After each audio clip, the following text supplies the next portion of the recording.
জঙ্গি মব সন্ত্রাসের জনক, অবৈধ অসাংবিধানিকভাবে ক্ষমতা দখলকারী, অর্থ ক্ষমতালোভী ফ্যাসিস্ট ইউনূসের পদত্যাগ, অবৈধ আইসিটি আদালতে বঙ্গবন্ধু কন্যা, আধুনিক বাংলাদেশের রূপকার মাননীয় প্রধানমন্ত্রী জননেত্রী দেশরত্ন শেখ হাসিনার বিরুদ্ধে দায়েরকৃত সকল মিথ্যা মামলা প্রত্যাহার ও সকল রাজবন্দীদের মুক্তির দাবিতে 10, 11 এবং 12 নভেম্বর সারা দেশে স্বতঃস্ফূর্তভাবে প্রতিবাদ এবং বিক্ষোভের কর্মসূচি পালন করেছেন। 13 নভেম্বর বৃহস্পতিবার সারা ঢাকা মহানগরীতে সম্পূর্ণ লকডাউন পালন করেছেন।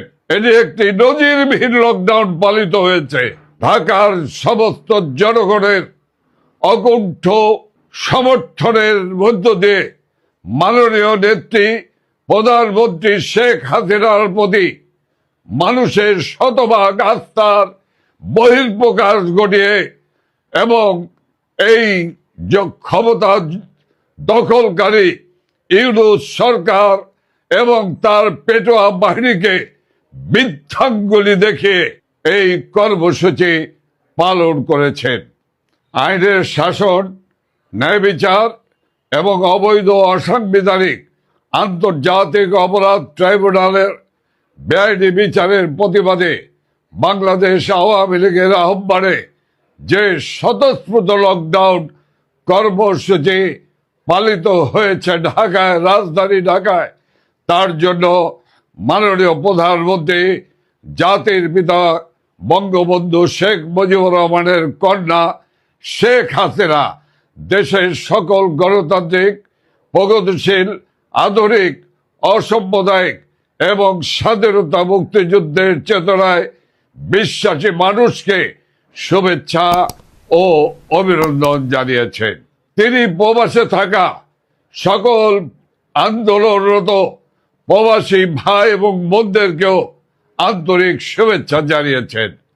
মাননীয় প্রধানমন্ত্রী বঙ্গবন্ধু কন্যা বাংলাদেশ আওয়ামী লীগের সভাপতি শেখ হাসিনা বাংলাদেশ আওয়ামী লীগ, যুবলীগ, ছাত্রলীগ, স্বেচ্ছাসেবক লীগ, কৃষক লীগ, শ্রমিক লীগ, মহিলা আওয়ামী লীগ, যুব মহিলা লীগ সহ সকল নেতা কর্মীকে তিনি তার আন্তরিক ধন্যবাদ এবং কৃতজ্ঞতা জানিয়েছেন।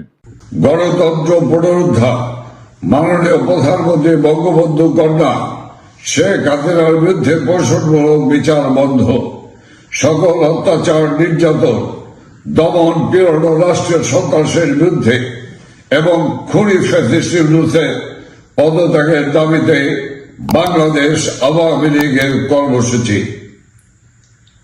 আজ 14 নভেম্বর শুক্রবার ও আগামীকাল 15 নভেম্বর শনিবার দেশব্যাপী বিক্ষোভ, প্রতিবাদ ও প্রতিরোধ। আগামী 16 নভেম্বর রবিবার ও 17 নভেম্বর সোমবার সারা দেশে কমপ্লিট শাটডাউন।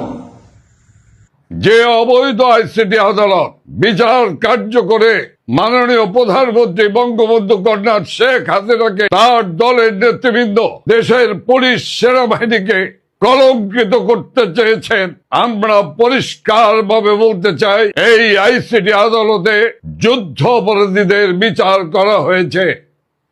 কাজেই ওই আদালতে স্বাধীনতা, সার্বভৌমত্ব রক্ষাকারী সশস্ত্র বাহিনীর সদস্যদের বিচার হতে পারে না। সেনাবাহিনীর কোন সদস্য ওই কোর্টে হাজিরা দেবে না। বাংলাদেশের আইসিটি আদালত এই মুহূর্তে বন্ধ করতে হবে।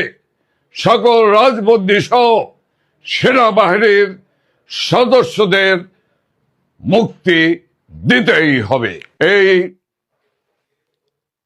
অবৈধ সরকার, এই জঙ্গি ইউনূস সরকারের পতন না হওয়া পর্যন্ত মাননীয় প্রধানমন্ত্রী দেশরত্ন শেখ হাসিনার নির্দেশ এই আন্দোলন সংগ্রামকে আরো তীব্র থেকে তীব্রতর করতে হবে এবং এর মধ্য দিয়েই আমরা এই অবৈধ জঙ্গি এই ইউনূস সরকারের পতন আমরা নিশ্চিত করব ইনশাল্লাহ।